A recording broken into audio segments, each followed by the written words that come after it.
Hey guys, so this is my first of many classic videos that I'm gonna make on the channel, and in this video we'll go back in time and look at how the mount system was during vanilla World of Warcraft. And when people talk about mounts, they usually talk about it before and after patch 1.4 because the system got huge updates during the patch.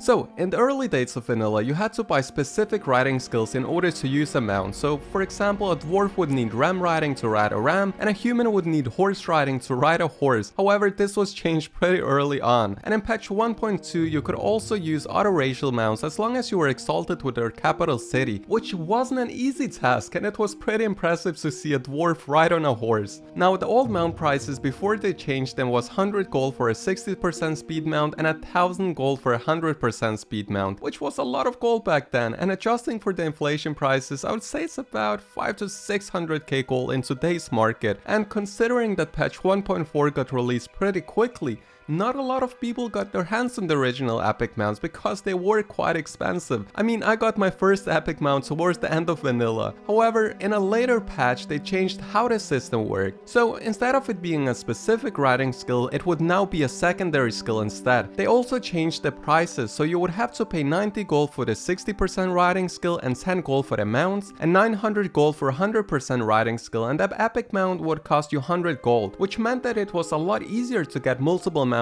after you had purchased the riding skill once. Now, the reason why the original epic mounts are so damn rare is because when they released patch 1.4, you could trade in your old epic mounts with the new ones, and a lot of people decided to do it because the old epic mounts were almost the same as the non-epic ones, they just had a different color. But these new ones had armor on, which was a big deal back then, so you can imagine that a lot of people decided to trade them in. So, now that we know a bit of the story, let's check out the old epic mounts and the new ones that they introduced in patch 1.4. I won't be including all of the epic mounts because that's basically the mounts you know of today. Also, I would love to know what you guys would prefer when classic WoW releases. Would you like a progressive mount system so you can get one of the old epic mounts, or would you just prefer the new epic mounts that we got in patch 1.4? Let me know in the comments below.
So that's it for this video guys. If you enjoyed it, make sure to give it a like and consider subscribing to the channel as well, because we have a ton of new content coming up that you don't want to miss. And as always guys, remember to stay positive no matter what. See you next time.